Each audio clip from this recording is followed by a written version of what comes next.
Anda yang juga jadi kemenarikan ini adalah bagaimana juga tadi ada penegasan daripada Aceh Hasan yang menyebut bahwa siapa saja yang kini dalam porsinya sudah diusulkan sebagai calon kepala daerah di Pilkada 2024 baik tingkat provinsi, kabupaten atau kota untuk tidak khawatir terkait dengan pencalonannya. Tapi tidak dipungkiri juga ini juga jadi ketakutan-ketakutan terutama untuk partai-partai koalisi yang tentunya ini bisa menganggap apakah kerjasamanya ini bisa dilanjutkan atau nanti gagal di tengah jalan. Ini seperti apa penjelasan dari Partai Golkar sendiri? Tadi ada disampaikan Nanda kepada teman-teman wartawan?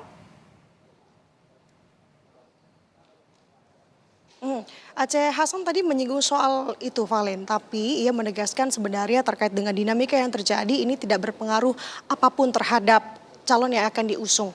Begitu sementara yang ia sampaikan. Namun ke depan kita tidak tahu mungkin ada perubahan lain dan lain sebagainya. Jadi sampai dengan saat ini artinya kita sama-sama masih menunggu yang dimana tampaknya dari internal Partai Golkar sendiri saat ini juga masih kaget kalau tadi saya mengutip apa yang Aceh Hasan sampaikan terkait dengan pengunduran dirinya Erlangga Hartarto, kemudian juga otomatis sebagai waketum-waketum lain begitu ya menduduki posisi waketum saat ini sudah mulai bekerja dengan masing-masing porsi di bidangnya masing-masing untuk mengurus sementara waktu Partai Golkar sampai dengan terpilihnya PLT. Nah ini menarik Valen dan juga saudara, lagi-lagi saya sampaikan karena menjelang pilkada ditambah dengan pengunduran diri Yusuf Hamka rencananya yang informasinya akan disampaikan besok ke DPP Partai Golkar. Kita akan konfirmasi terkait dengan hal tersebut. Nah ini menarik karena Yusuf Hamka juga menjadi tokoh yang memang digadang-gadang namanya baik itu di Pilkada Jakarta ataupun juga disebut-sebut juga di Pilkada Jawa Barat. Namun akhirnya sekarang mengundurkan diri, menyusul dari mengundurkan diri Ketum Golkar Erlangga Hartarto. Sebenarnya apa yang terjadi di tubuh internal Golkar ini yang kita akan cari tahu bersama. Karena informasinya kita juga belum ya Valen bisa mewawancarai atau mendengar statement secara langsung dari Erlangga Hartarto karena memang posisinya saat ini Erlangga akan bertolak ke IKN untuk menghadiri rapat kabinet pertama di IKN besok. Jadi sama-sama kita menunggu update-update dari lapangan, Valen.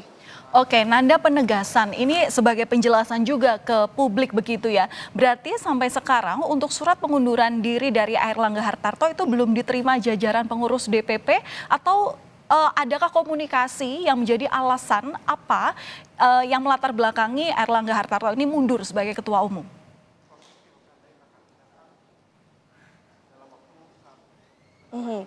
Lebih dulu saya ingin membahas terkait dengan alasan kenapa Erlangga Hartarto kemudian memilih untuk mengundurkan diri sebagai ketum Golkar.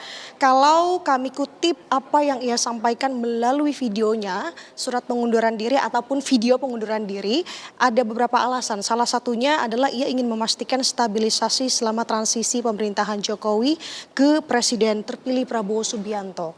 Nah, itu setidaknya alasan yang ia sampaikan. Kemudian kalau kita mengutip apa yang sebelumnya Waketum Golkar Ahmad Doli pada siang hari tadi juga menyampaikan statement, namun tadi dalam preskon memang tidak disampaikan lebih detailnya, lebih jelas pada tadi siang. Ia adalah memberitahu bahwa ini untuk membuat pilkada smooth ataupun lancar. Nah, hal ini yang sebenarnya akan terasa atau kita akan gali sebenarnya Valen dan juga saudara, karena kalau tadi dalam statement preskon kita tidak, awak media memang cukup terbatas, kita tidak bisa bertanya lebih lanjut dan lebih jelasnya karena kalau tadi saya kutip dalam preskon ini lebih secara teknis bagaimana pelaksanaan dan juga bagaimana Partai Golkar setelah Erlangga Hartarto ini mengundurkan diri. Nah, pertanyaan yang pertama yang Anda tanya kepada saya tadi adalah terkait apakah sudah menerima surat pengunduran diri. Tadi tidak disinggung secara gamblang memang dalam preskonnya, tapi ia menyampaikan surat itu seharusnya sudah akan dibahas di rapat pleno. Artinya status penetapan bahwa Erlangga Hartarto memang mundur ini ditetapkan di rapat pleno.